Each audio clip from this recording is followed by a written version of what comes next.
He is from Sudan. He represents the G77 in the discussions on global climate change in the UNFCCC. Please welcome both of them for this afternoon's plenary.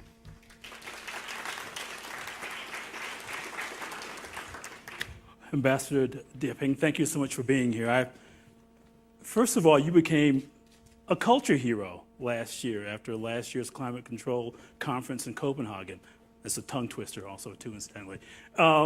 Based on the statements you made. And when we spoke earlier, I think one of the things I found so refreshing and shocking about that is that you're an ambassador, and when we think of ambassadors, we think of diplomacy. You told me about a wonderful thing your son had told you that sort of explains the way you look at the world. Yeah, thank you very much, Elvis, and thank you, David and Aspen, for inviting me and giving me the opportunity to speak to you on really the most critical issue that faces us as a human family. There is a history in diplomatic service and in government discourse of not telling the whole truth or spinning it. But let me give you the way I look at it. And this is a story. I was appointed as an ambassador to the UN 2 years ago. So we arrived in January 2009. My son kept asking me, "Papa, what do you do? What does a diplomat do?" And we kept talking. And for 3 months, we were discussing what is my job. So during that period, I decided one of the best things to do is to take him, actually, we were negotiating one of the most important bills that the United Nations, one of the conferences that the United Nations endorsed on the financial crisis last year.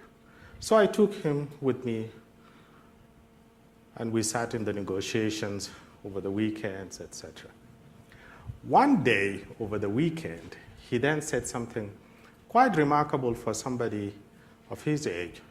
He's 4.5. He said, "A diplomat is somebody who is switched on the lights when it's dark." First of all, you have an unusual son, and secondly, you're an unusual diplomat to be the person who switches on the lights.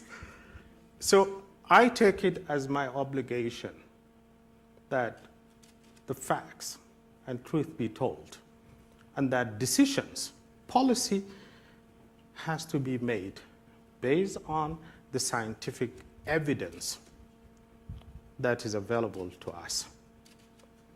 And we have to make that, in my personal judgment, in the interest of the future generations. My son included, all the children of the world, in Africa, in America, in China, in Japan, in Australia, and the rest. So to that extent, I think it's our moral obligation as professionals and ordinary citizens not to veer away from the dictates of science and the dilemmas that it puts on. I think humanity has proven through the decades that it can rise up to the challenge, provided that we show leadership, we show commitment, and we stand firm in order to protect the interests of the future generations. Now, you just said something really interesting, and it's something that is not often used when talking about Africa and climate change, which is the moral imperative, because so much of the developing world is kind of shunted off to the side or forgotten, or in fact a kind of imperialism still exists. We talked about this before, a kind of, in fact, colonialism in terms of the way the developing nations are treated in terms of climate change. Yeah. That's a difficult issue, but let me actually, so that we know the facts. I'm going to read you a statement which is two quotations from the Intergovernmental Panel on Climate Change, the fourth assessment report. It says, all of Africa is very likely to warm up during this century.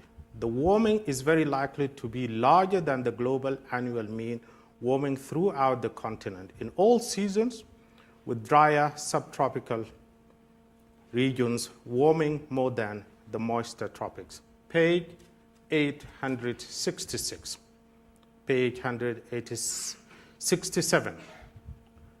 The differences in near surface temperature between the year 2080 to 2099 and the year 1980 to 1999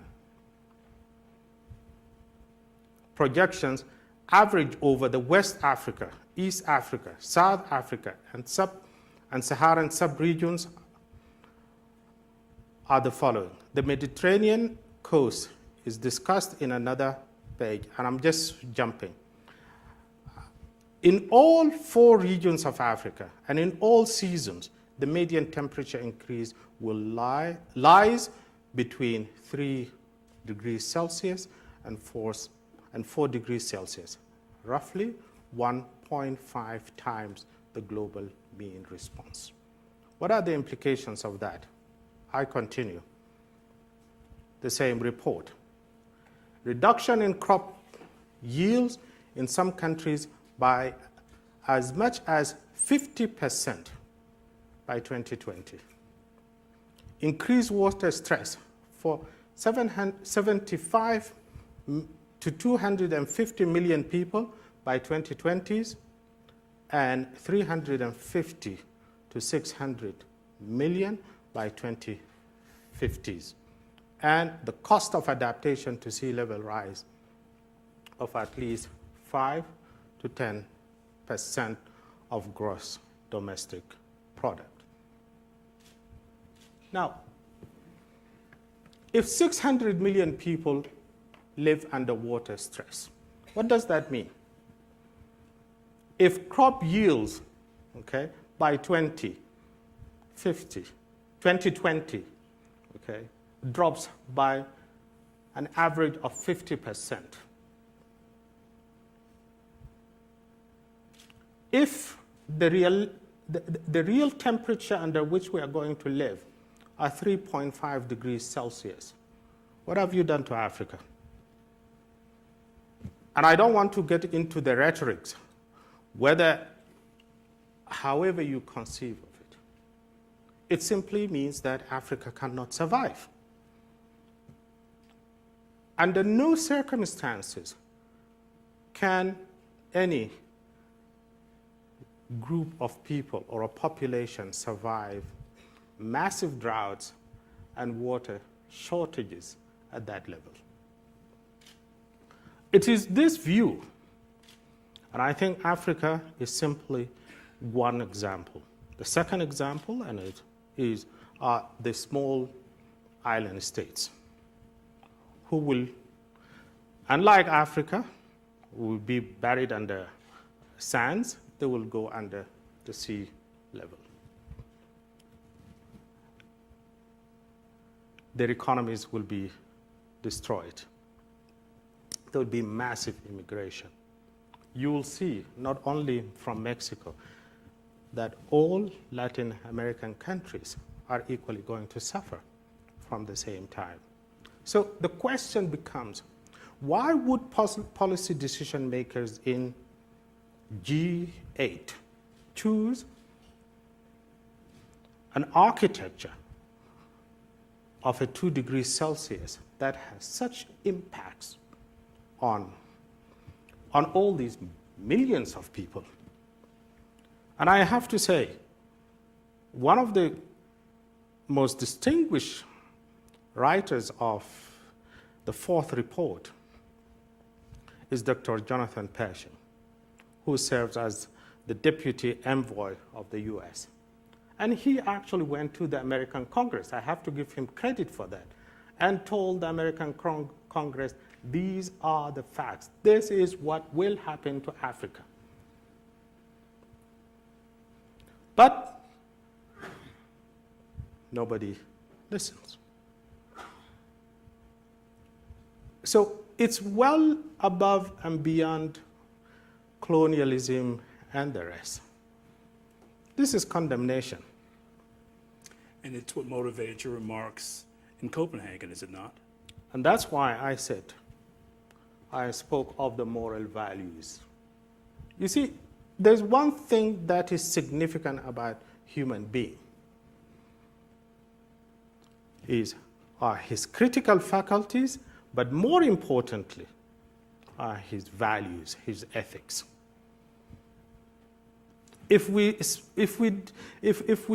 separate ourselves from our value system, we're simply machines. There will be no difference between this computer and any scientist who simply does not see that his job is part and parcel of a whole progress that humanity has been going through. But doesn't the morality come in the way essentially that, as you're talking about, the island nations and the developing countries are essentially disregarded because there's not enough importance allowed to that? There are two things here. First of all, is the total disregard to the scientific evidence. And the second, of course, is the total marginalization of an othering of those who do not share with us either their ideas or the sense of belonging, etc. I find it very difficult to understand how they came to that conclusion. And by the way, even some enlightened businesses, I mean, Allianz, the big insurance company, critically said there's no scientific basis because, and they are right, there's no scientific basis for choosing these 2 degrees Celsius. And this is when they were modeling the cost of insurance for their own businesses for the future. Here's my question for you, though, as you talk about this. I wonder how much of this is just inertia. It's easier not to change. I mean, we can go back to 96 in the Kyoto Protocols and the U.S. not signing that treaty because we just say, well, we've laid that blame off on developing nations. Until they change, we won't change, which is the easy, lazy way out.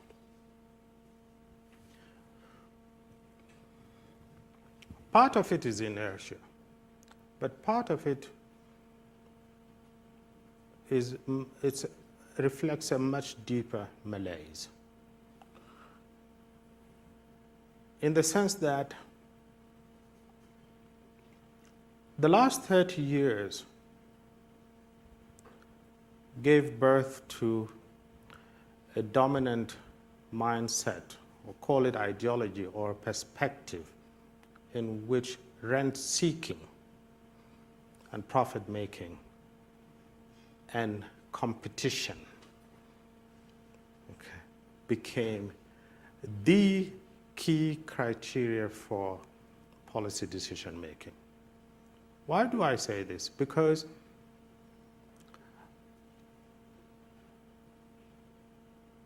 a lot of what has happened, particularly from the European perspective, was shaped by market fundamentalism. That the climate change is a catastrophe is accepted. However, our response has to be market-driven. And of course, this means equally that everything is reflected from a cost efficiency rather than a response, what is the safest pathway and how do we raise the financing necessary to deal with that? I do believe that that was part of the issue. And then, of course, they will use all other reasons, including, for example, using the United States in order to avoid their own moral responsibility and their leadership. So instead of coming to the United States and saying, look, we need you to participate in this global effort. And they did that before. During the Second World War, Churchill came to this country to say, please help us. We are dealing with a catastrophe. In this event, they decided no. They would use American sense of isolationism or reluctance to join hands. You can say it happened in World War I as well, that same isolationism. To avoid that. And then, of course, they raise all sort of like fears. The emergence of China, the Indians, etc. And I understand partly that the European response here. There's an emergent world, an emerging reality in which the Masters Club will not include many of the Europeans. It would be, and as you have witnessed in Copenhagen, okay, the big boys. Who are the big boys? Is the United States, China, India, Brazil, South Africa, representing the African continent. These are the people who at the end coined and drafted the Copenhagen Accord. Remember? The EU was not even in the room in the final hours. So part of it was driven by the notion that we have to defend our status quo, our competitive edge, until the time that we have configured how we reposition ourselves. And how do you do that? You actually claim and slow down the development paradigm in developing countries like India, China, etc. Because at the end of the day, we should not forget what this is all about. It is about the economics of carbon, the atmospheric space. He who has that will continue to develop and pollute, unless you take, obviously, a carbon neutral economic regime. So it's quite a complex situation. Were you, and I know the answer to this question, but I'm going to ask you anyway, what was your attitude about President Obama's stance at the Copenhagen conference? Because it was there where you said some things that were quite remarkable that made you, again, the kind of a hero to many of us who paid attention to the conference. Look, let me just say a number of things. I'm one of the real admirers of Obama because, and I think you will know as an American, there's an incredible respect for him. It's almost a love affair, okay, by many of us from developing countries. Because his message was a message of transformation, of hope, of undoing all these things that basically do not serve any purpose.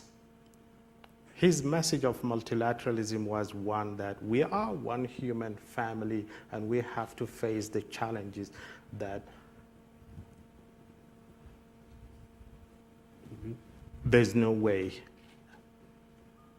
except with dealing with them. In Copenhagen,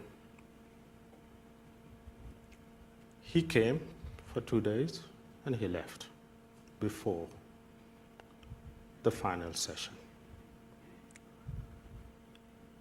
I do believe that that's where he erred. The mistake of not, even after having done this discussion,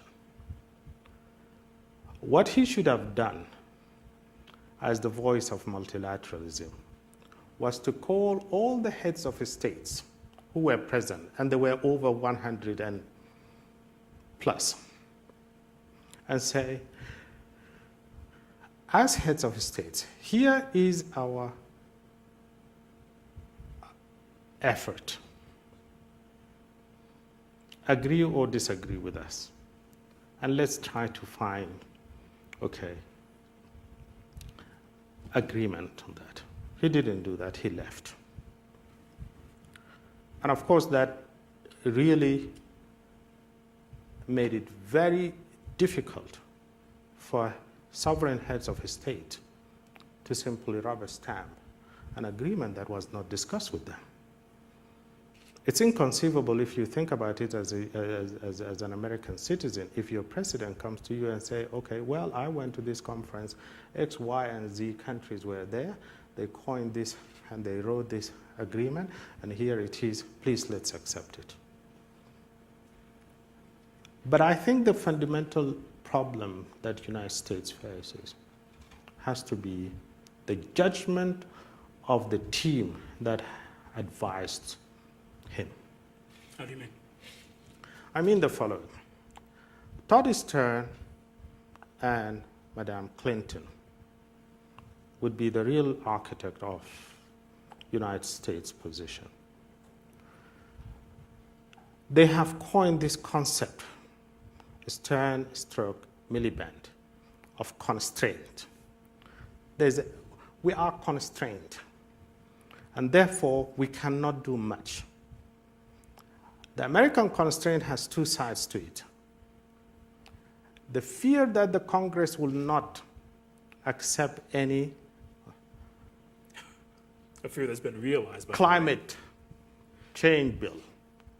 And if you are a Clinton, Hillary Clinton, with the history of the health care bill, you would understand where those fears come from. Anything that will challenge the United States Congress is just to be avoided by all means.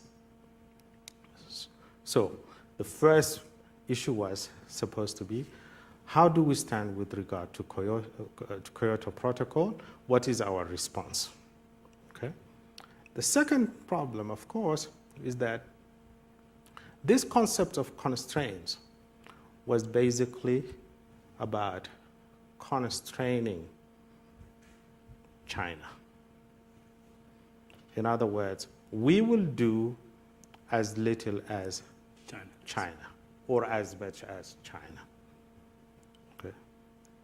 And the third problem, of course, in this global situation is that you have a laggard industry in control, in absolute control.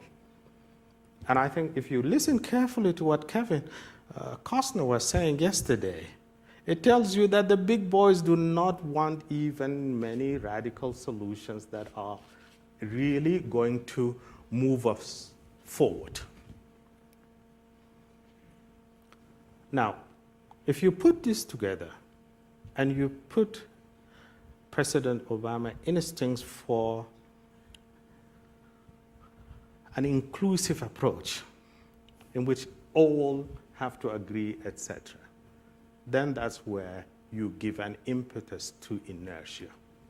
It's exactly that. I mean, you're talking about the Congress, and as we just saw, no progress was made at all. And we were talking earlier about this, and it seemed that Obama playing it very close to the vest at Copenhagen. He was waiting for a chance to come back and build some congressional coalition and get the bill passed so he could then say he wasn't forced to do it at the conference. He did it of his own accord. But when that fell through, then he seems to be now basically just sort of shrugging. Well, I suppose there's a problem. And I know, first of all, I'm not privy to the details and the facts. But it seems to me that the president will be well served by boosting his own team on climate change and renewable energy. People like Van Jones, like Podesta, etc., okay, can play a more important role in finding a solution or taking actions commensurate with the risk we are facing.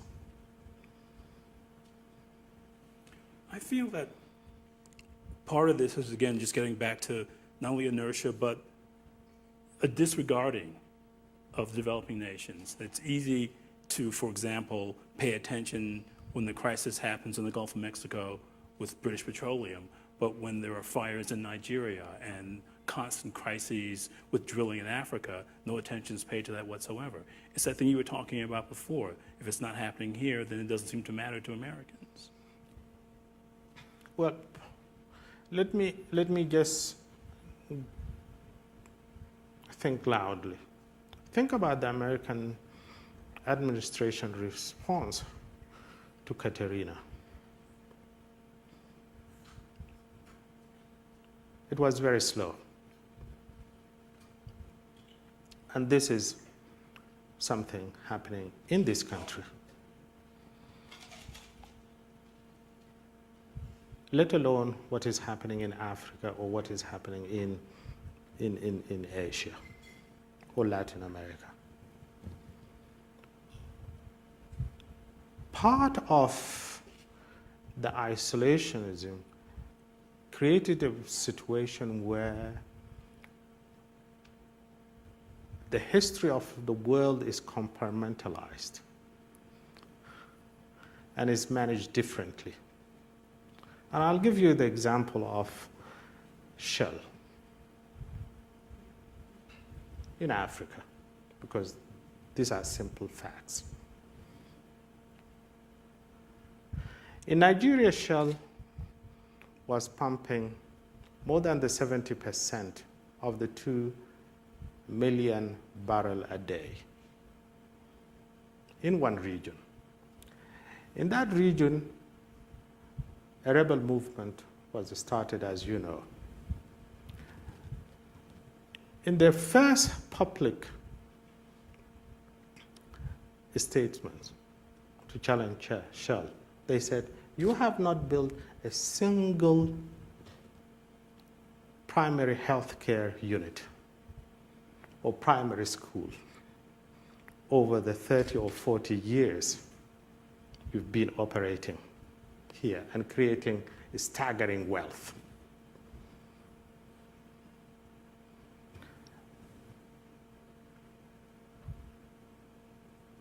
And that tells you that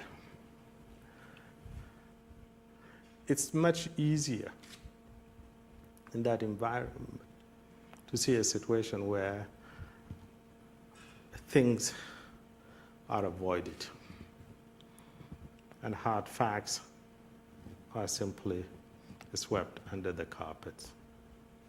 Or completely underreported in this country and in this hemisphere. You must encounter this on a regular basis. You can see in your own situation, for example, in Copenhagen, the way the Western media treats you versus the way you're treated in developing countries. Well, it's the same story. For our history has been one, our heroes are considered in the West as villains. Think of Mandela. Think of the ANC. As much as US citizens supported the struggle against apartheid, the ANC was considered a leftist, rebel movement, etc., etc. I think you mean Marxist, don't you? A Marxist, okay, movement, etc. Mandela was the archdevil. So these things are not new. But again, having said that, there's an inspiration out of the experience of this country, whether in civil rights movement, in women rights movement. There are many people who were considered dissidents and later on embraced. Okay. In fact, even in business, at one day, the press never trusted Bill Gates' dream of a computer in every home. He was considered to be, well, perhaps a romantic. I think crazy is what you're You see? Okay. Or some nerd. So there are issues like that. But again, I would say those are not things that should stop us from doing our best to change this.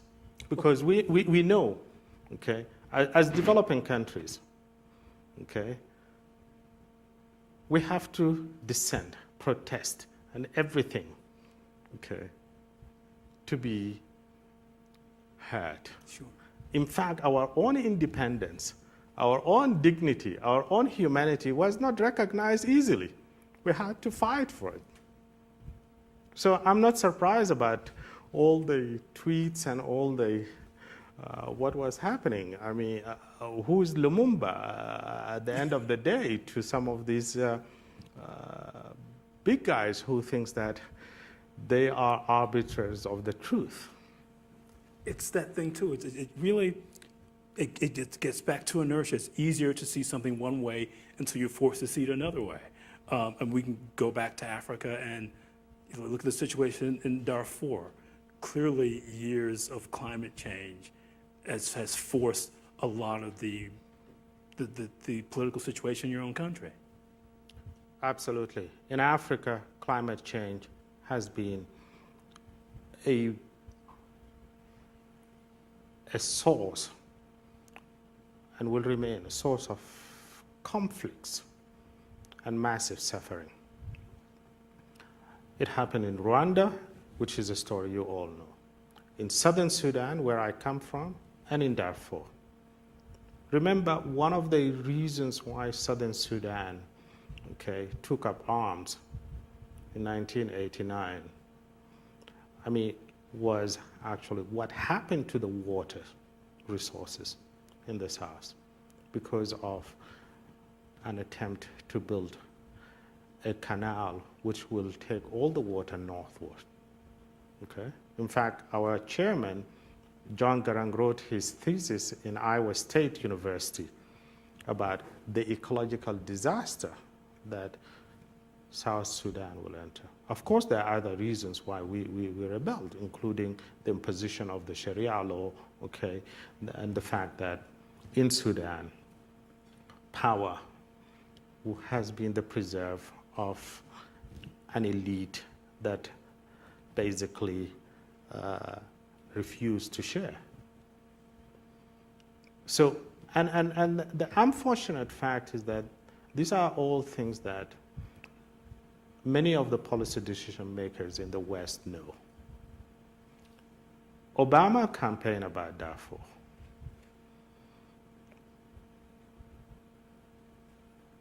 Al Gore was the first person to publicly state that climate change is one of the root causes in Darfur.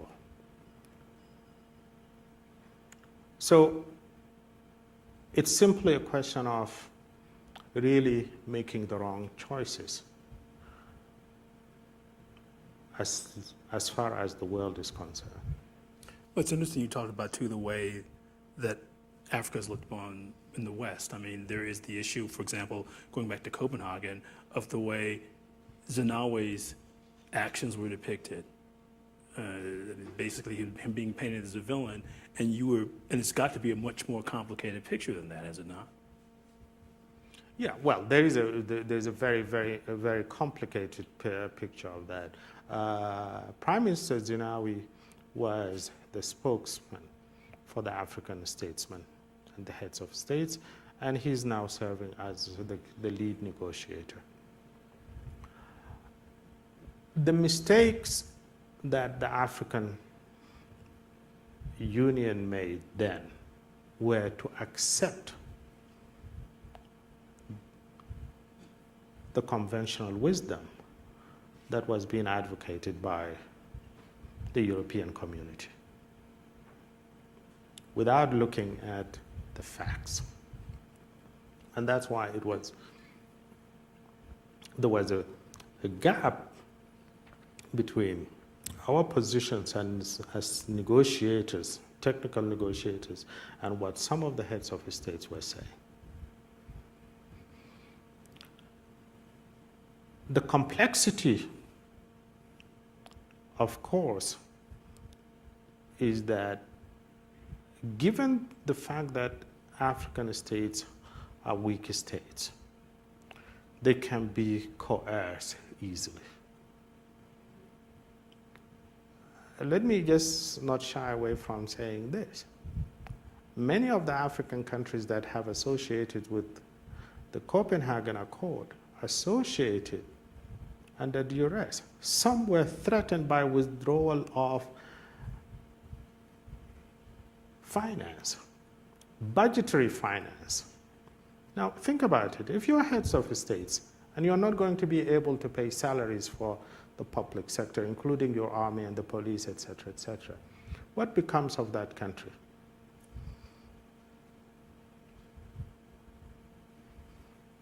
It's this, I think, this apparent simplicity that I find myself so interested in, because your response was so clear and to the point. You used turns of phrase that made sense, that the West could really understand. And you were very specific about that when you were voicing your concerns about the way things are going in Copenhagen.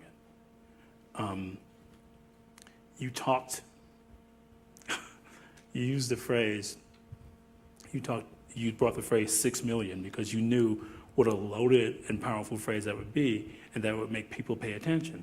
Did you not? Well, what I said was, these are the moral values that led to the channeling or tunneling of 6 million people. Now, just think very quietly. In a geographical space, a country, how does it happen that 6 million people lose their lives?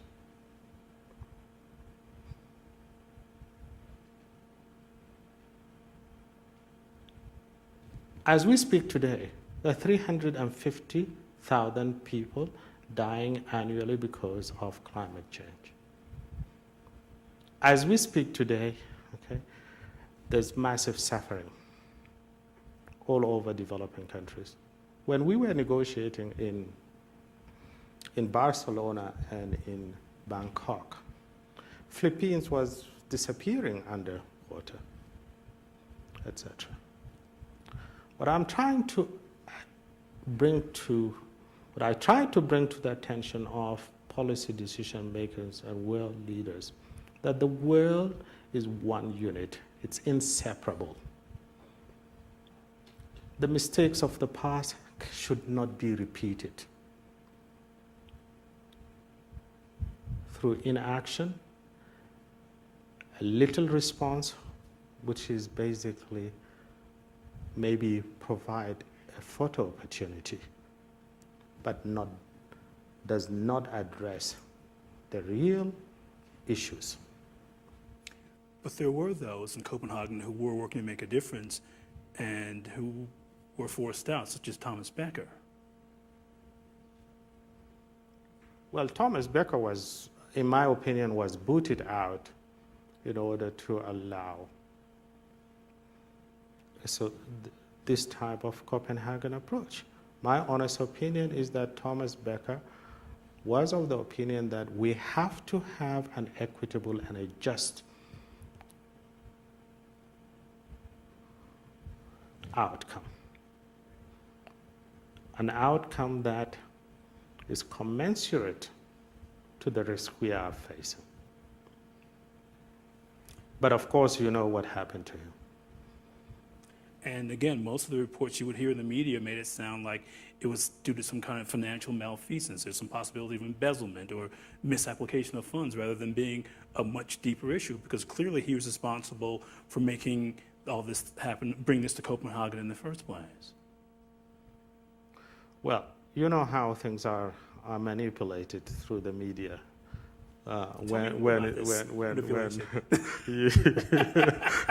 you are there. So I'm not going to say what I find problematic in the whole approach was that people did not want to listen to the facts.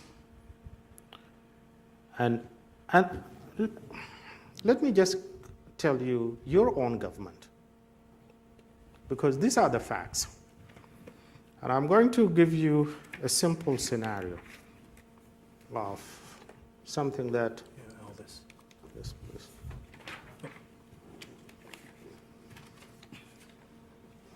Maybe it's here.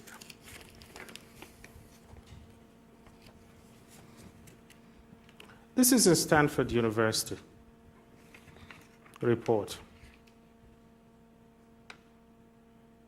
which was published recently, to simply validate what a lot of American scientists said.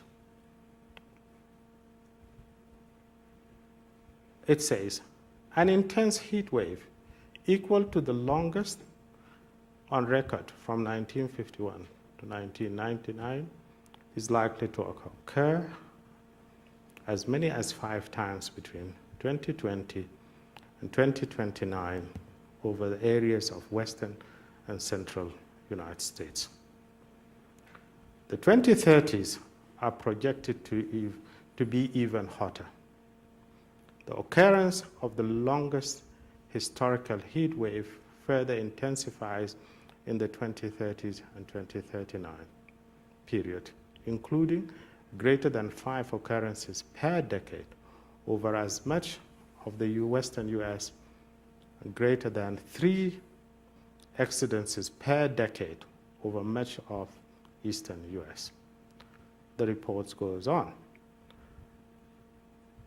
Not only will the atmosphere heat up for more greenhouse gases, but we can also expect changes in precipitation and soil moisture that are very similar to what we see in the hot, dry periods historically. In our results, this is a Stanford report. For the US, these conditions amplify the effects of rising greenhouse concentrations. And they conclude many of these climate change impacts could occur within the next 2 decades, years before the planet is likely to reach the 2 degrees threshold targeted by some governments and climate experts. This is United States alone. Okay?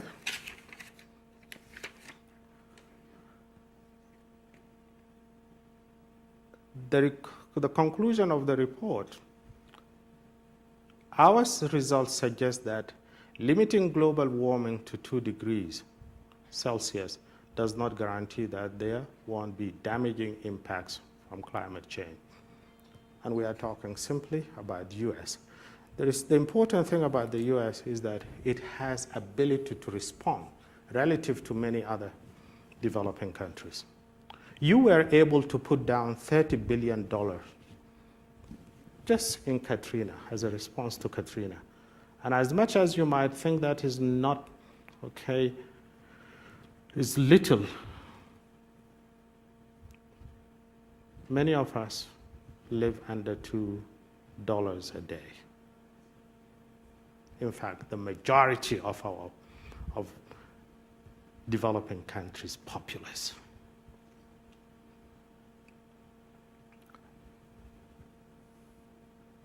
So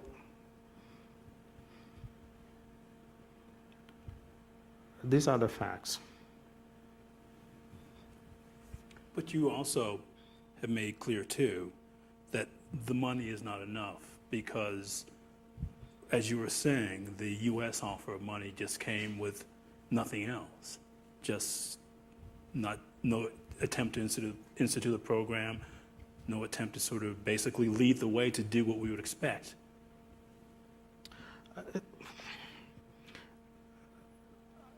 The fundamental issue is not the money. The first of all is, what are the pathways that will allow us to reduce our emissions? Point one.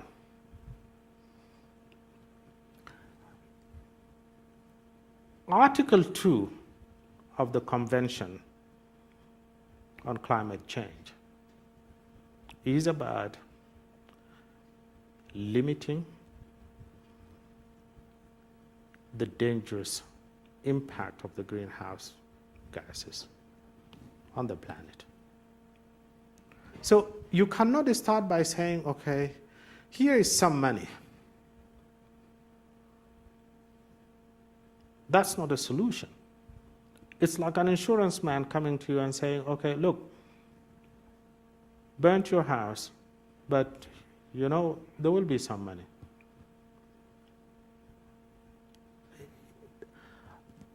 The issue, that's one. Sure. Then Where do you live in the meantime? Yeah. Then there is the issue of the adequacy of the finance. It was 10 billion. When we said this is not simply inadequate, then the figure of 30 billion fast-track money, okay, emerged. And then when Mrs. Clinton came, she offered the 100 billion. Mind you, that the 100 billion is not a net amount. 10 billion is what is net, and the rest is market, to be raised from the market and through market mechanisms. We were skeptical, and we remain skeptical about the response of the market to this. This is very difficult to understand in view of how the market just created the worst havoc ever, okay, in global economy, 2007 to 2009. And then we are being asked, okay, that the markets will provide the solutions. The market may play a very important role, and I do believe that they will play a very important role, but only after the governments decide what is it, what is the pathway, what are the policies that we need to do. And this involves investors, etc. And this is what we have tried to argue. Let's address the fundamentals first. First things first, and then we move to the second issue of the finance. On finance, we have said the following. The amount of money necessary annually is in excess of $400 billion. We equally said, as we were speaking in Copenhagen, the International Monetary Fund is sitting over $200 billion, okay, doing nothing. These are supposed to be money allocated for crisis. We equally said, if this is the greatest risk that humanity faces, how do you compare this allocation in comparison to two things? One, the 1.1 trillion to the financial and the banking industry. 1.1 trillion to the banks. 10 billion stroke 100 billion to the climate change. 10 to 100 billion vis-a-vis the spend on the defense industry. Okay? Now, which war are we supposed to fight?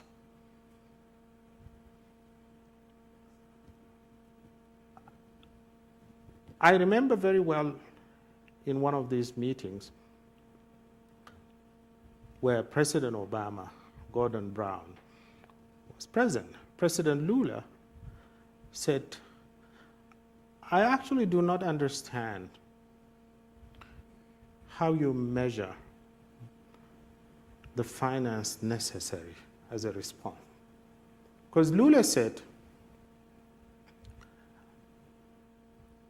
in his part of Brazil, his region where he was born, Brazil spends $10 billion annually for adaptation.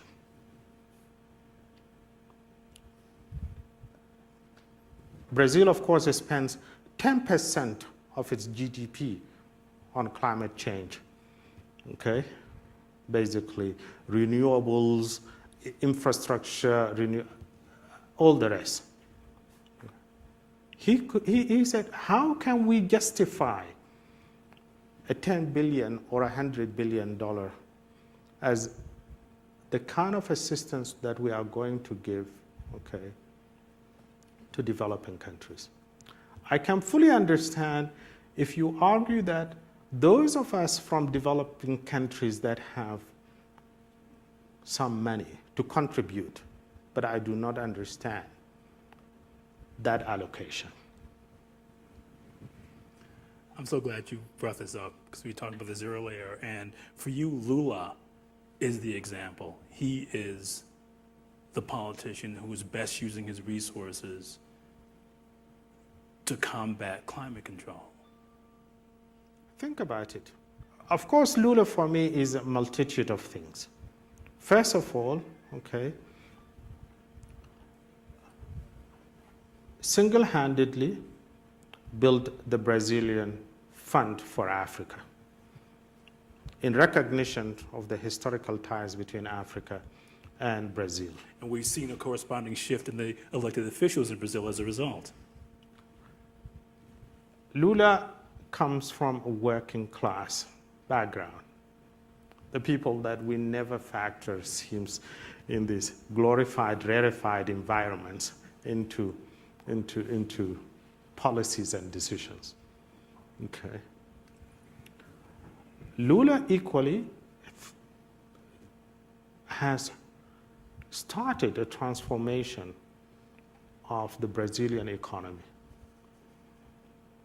So on the one hand, he's a case for us, developing countries, to think differently on how we develop our economies.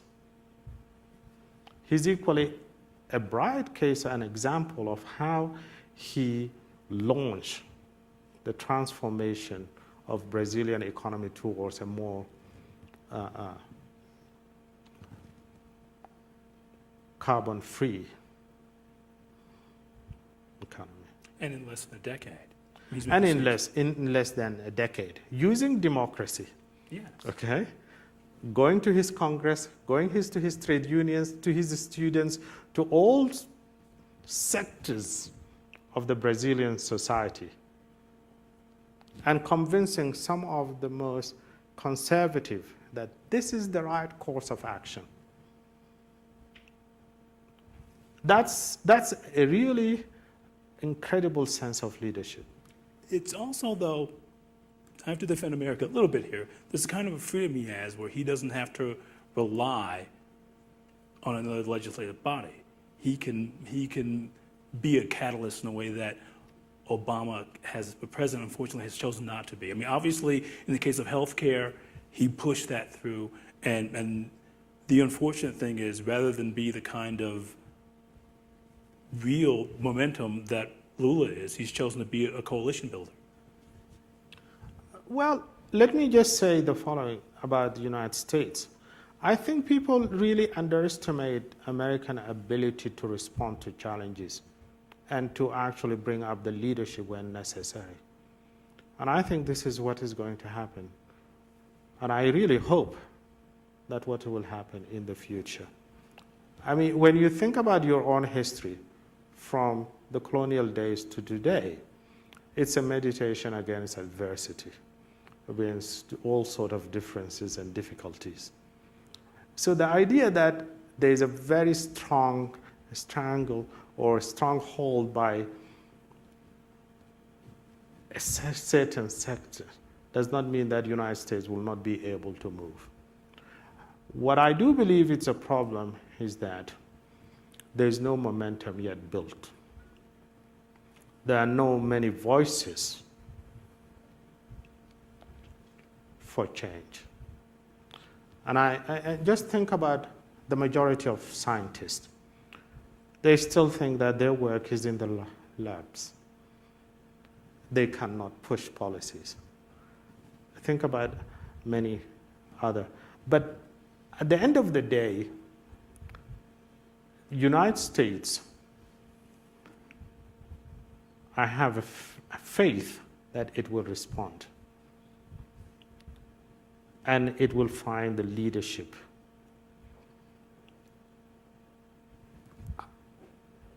And I hope within the next 2 to 3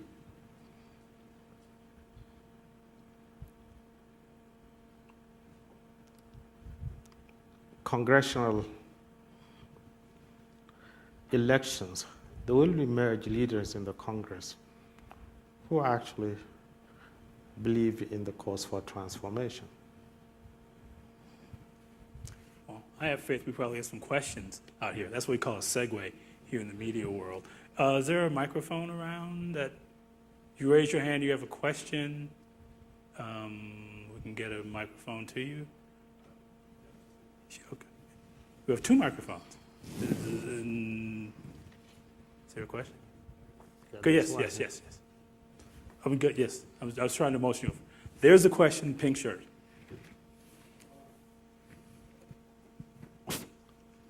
I'm Surya Dungal from Nepal. You mentioned about President Obama's mistake not to call head of the states and present his facts, the case, openly. But do you think even if President Obama had done that, there would have been any change in the result of the Copenhagen summit? That's one. The second is, in such kind of world summit, enough homework is done quite in advance. And I think the failure of Copenhagen this time was inevitable because enough homework was not done. What do you think about it?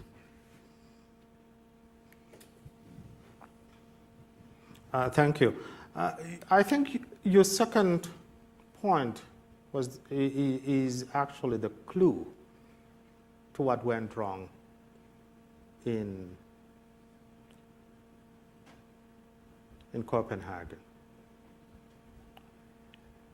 During the 2 years of preparation, after the end of the first year, the European Commission changed its policy and basically decided that they will have to dump Kyoto Protocol and change, therefore, the balance of obligations between developing countries and developed countries. During that year too, or the year before, they passed the bill for the 20% reduction by the European Union. And then a whole policy was articulated that Copenhagen will be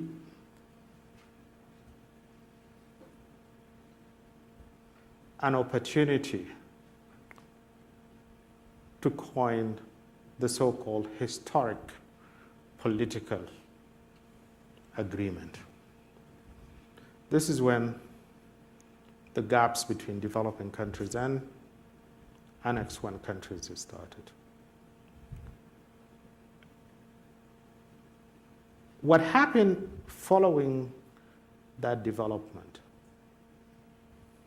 And by the way, the overall picture was that there will be 2 degrees Celsius, okay, some $10 billion, which is basically then built up to 100 billion, what Nicholas Stern classified as the global deal with Gordon Brown, and the MRV, the monitoring, reviewing, and verification, the concentration on those measures and mitigation. What we came, let me put it this way, developing countries saw the complete opposite, which is mitigation is not enough.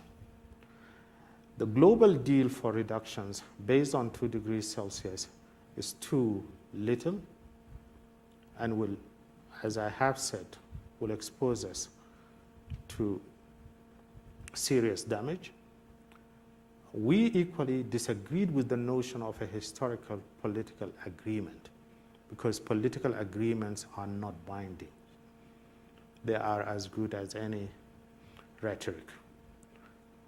Second, we said in this overall architecture, there's no adaptation. We are not emitters, but we have to adapt. And this is not even on the table. And you remember when the African group walked out of the discussions in Barcelona. From Barcelona, it became clear to us that the instructions of capitals to the negotiators is not to negotiate. A deal will be done, okay? And a draft of the accord will be prepared by a small group of people, and then it will be rubber stamped in Copenhagen. And therefore, it was very important for the organizers of Copenhagen to make sure that heads of states of developing countries were present, because this is where they can really sort of like exert the most pressures. So you're right. But having said that, there was still an opportunity to say what we could have done there is to develop an overall architecture for a shared vision, which will then allow negotiators, based on this common shared vision, to then go and draft, okay, the documents that are necessary. And many arguments were put forward. For example, the draft documents of the negotiation were considered to be too long, 200 pages. And I remember asking my distinguished colleague from the United States, what was the financial bill? What were the numbers of pages on that bill? How do you think that 200 pages are too long? Okay. So different measures were being used. But I think what did not help was that we did not allow multilateralism to take root. Still there are attempts that, okay, developing countries' interests and developing countries' concerns cannot be allowed to be articulated by developing countries. We cannot represent ourselves. And I think this was the most important opportunity was for President Obama to meet the heads of states from developing countries to discuss these issues. Because I think it must be acceptable to you that as an ambassador, I cannot, okay, sit on equal terms with the head of a state. Thank you. So we only have time for one last question, and it's you had your hand up, so. Thank you. My name is Corina Murafa, and I am from Romania. I have a question for you. Thank you, though, for all your comments so far. Now, all heads of state at the Copenhagen agreed on what's called the common but differentiated responsibility. And this phrase is used so often in all the documents that have come up in the last negotiations. And I was wondering, responsibility is a big word. What is, in your view, the responsibility of developing countries? And if you have time, what is, in your view, the responsibility of China in fighting climate change? Okay. First of all, developing countries have not, and I need to restate this, have not contributed to the damage to the atmospheric space, because that's simply a factor of industrialization. Africa, as we speak today, has less than 4%. Tell them who the 5 biggest offenders are. Okay. Of course, the 3 biggest, I would say, is United States, China, and European Union. Okay, let me put it that way. And there will be future emitters.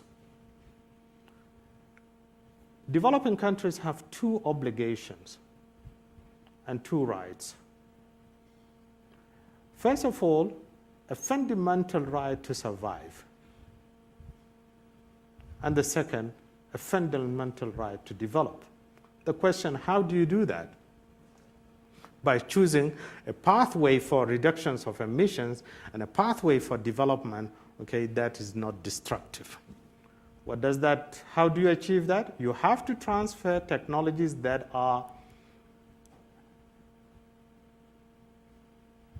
less polluting than the past legacies.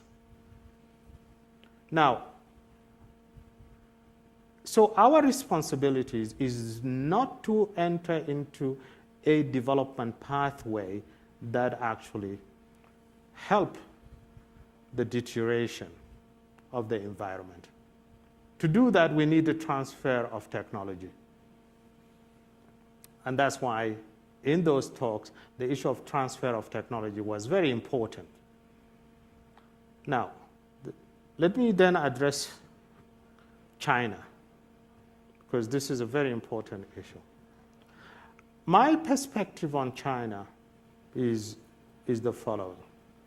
China is the second biggest polluter. China is a developing country.